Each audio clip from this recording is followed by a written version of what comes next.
Good morning, everybody. Happy Friday to you. It's a rainy Friday, but that's okay. It's still Friday. It's the end of a good week, in the Word, and we are reading 2 chapters today from 2 Chronicles. I'm Tim Harris. This is 10withTim, and I'm so glad you're reading this with me. I don't know. I'm just getting a kick out of this. 2 Chronicles chapters 2 and 3. I have enjoyed, and let's talk about them. First off, New Living Translation says, chapter 2, verse 1, Solomon decided to build a temple. And I thought, well, that doesn't sound right. That makes it sound like it was all his idea. And that's all David's been talking about, for the last chapters of 1 Chronicles. And sure enough, that's not a very good translation of the word. The Hebrew word there is Solomon said to build the temple. So in other words, he's the king, right? So he just begins giving instructions to make it happen. Solomon himself ain't gonna build nothing. I mean, let's just be honest. Do y'all know kings? Do y'all know politicians? Do y'all know men in charge? He ain't gonna build nothing.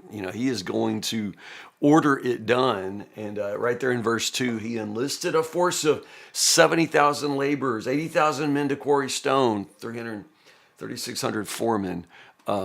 Didn't Samuel say that's what the king would do? I mean, he is enlisted a force. These are slaves. He's enslaving. He is taking. He's not supposed to take Israelites. You're not supposed to take Jewish, slaves. So we're not clear if that's what he does. There's at the end of the chapter, he takes a census. We'll talk about this in a minute. He takes a census to find the foreigners in the land so that he can avoid, taking slaves of his own people. But make no mistake, man, it's all hands on deck, and he's going to get everybody he can possibly to go to work because these are massive building projects. So, again, he ain't going to build nothing, but he is getting people now busy to build. And the chronicler describes this as absolutely glorious. And it is. It's a wonderful thing, but there are lots of things in the process thinking, he took a census. I thought that was a bad thing.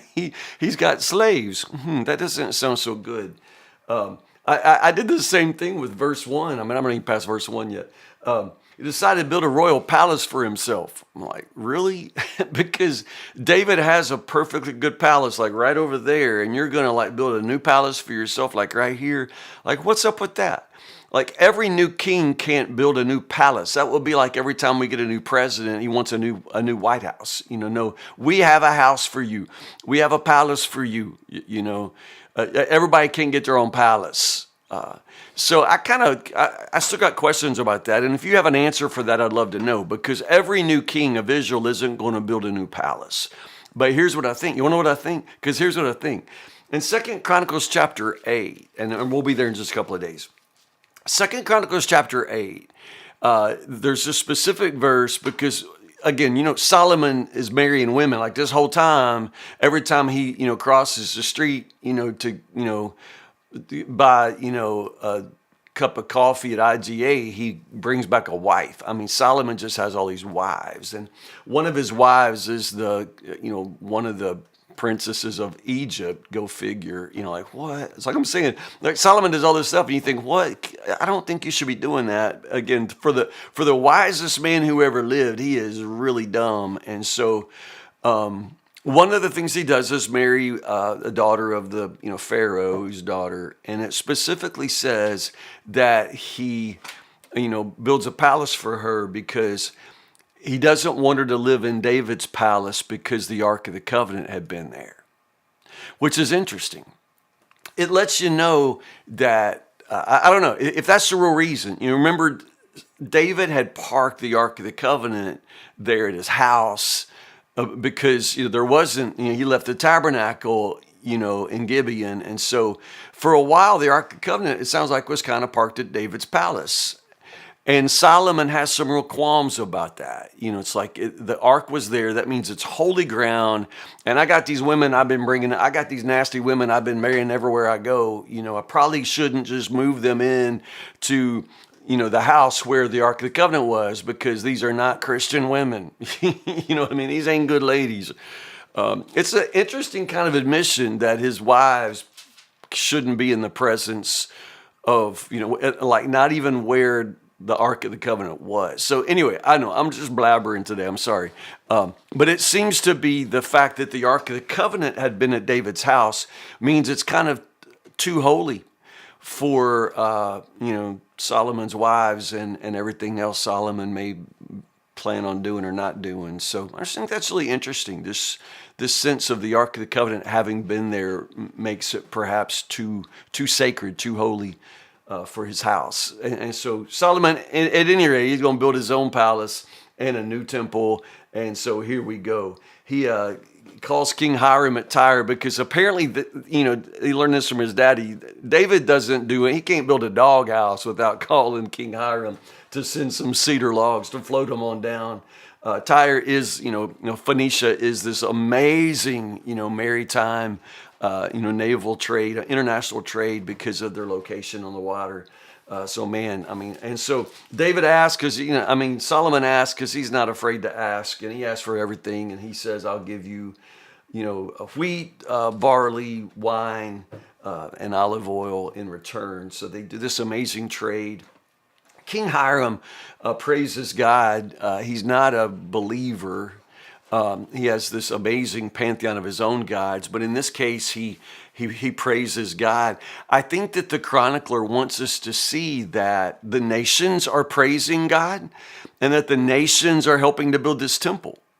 And I think that's kind of beautiful. It's all the nations involved. Probably even when the chronicler points out that he did this census, like, what? I thought censuses were bad, but he does this census and finds the foreigners in the land so he can put them to work. Again, I think even there the chronicler is trying to emphasize that the nations are involved in this. This is the temple of the God of Israel, but all of the nations, recognize his greatness. You see that? Chapter 3, they go to work. There's the beginning, those opening verses where it's emphasized that this is the temple site on Mount Moriah, where the threshing floor of Arona was. Remember that story where David, took the census and God punishes him for it. This, destroying angels moving across Israel, but stops right there in Jerusalem at the threshing floor of Arona. David buys it because he refuses to offer to God something that cost him nothing. You remember that story, right? So we're reminded here that that's the spot right there. God himself picked out the spot. The destroying angel froze in place right there at that spot so nobody would miss it. And this is the spot. It is the same place where Abraham had built an altar, so long ago when he was ordered to sacrifice his son, So this is such a holy place. David built an altar there, but before him, Abraham built an altar there. And so now the altar of God in the temple will be there. And I love that. I've mentioned in the pulpit at Woodburn how significant it seems to be in Scripture that the temple is built on what was a threshing floor. And I find that amazing. It seems to imply that worship, that meeting with God implies or requires some sort of crushing or threshing. Threshing involved, crushing the grain to separate it from the good grain from the chaff, which you would cast in the air and it would be blown away in the wind. The fact that we just keep emphasizing the temple site was a threshing floor suggests that worship itself is a threshing floor where we are ourselves somehow crushed or at least separated from that which is not for us good grain, separated from our sin. There's a judgment involved. And I find that an amazing sort of image and idea for what it means to meet with God, what it means to worship, to be crushed and separated from the, that chaff of my soul, of my heart. The dimensions are given. The temple itself is a rectangular structure, but the Holy of Holies, which gets a lot of description here in chapter 3, the Holy of Holies is a square. It's perfect. One of the things I noticed in this reading, and maybe I've been told, maybe I forgot. Yeah, I went to seminary. I should have heard a lot of stuff that I don't seem to remember now, but it's kind of new for me today. Scholars often emphasize the way the Holy of Holies was a new Eden, like the Garden of Eden. Remember at the end of Genesis, was it Genesis? Is it chapter 3, verse 4 or chapter 4, verse 3?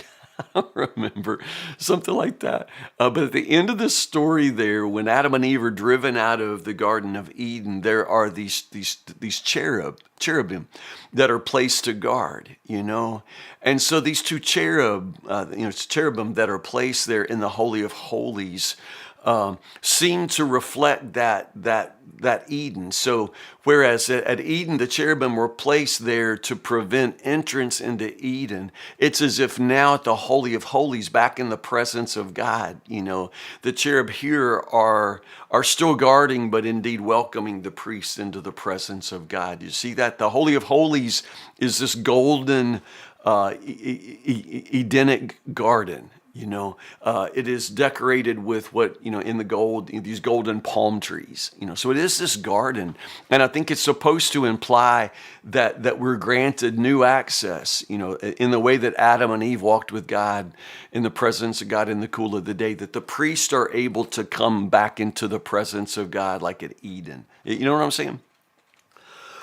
The other thing you notice is the closer you get to holiness, the closer you get to the Holy of Holies in the temple, the more wealth, the more extravagant, the more gold there is. And so the Holy of Holies itself is just nearly solid gold. Everything, the nails, that they built the thing with are themselves coated with gold. So everything is golden, everything is glorious. And then at the end of the chapter 3, we go back outside where Solomon builds these glorious pillars for the entrance, for the outside. And they're actually named, which I think is interesting. Was it Jachin? Jachin and Boaz? I'm not looking. Jachin and Boaz are the names of like they named the pillars. That's really interesting. But both of their names have to do with being planted in place. Like one, I think Jachin, the word means established, and Boaz means like, it's something to do with his strength, in his strength or something like that. So the idea here is these pillars are established or planted in the very strength of the presence of God. I think the point there is in some ways to designate or differentiate the temple from the tabernacle. The tabernacle moved around, but the temple itself here is established in his strength. You see that? Established in the strength of the presence of God. We'll pick up right here on Monday morning. And Monday, I want you to read chapters 4 and 5. 2 chapters, but they're super short. Chapter 5 only has like 14 verses. So read 2 Chronicles chapters 4 and 5 for Monday, and have a great weekend. If you don't have a church home, come on. Come see us at Woodburn. Worship at 8, 9:30, and 11 on Sunday morning, and I would love to see you. But if I don't, I will see you right here Monday morning, 10 o'clock for 10 with Tim. I love you guys so much. Have a good Friday. Have a good weekend. I'll see you Monday.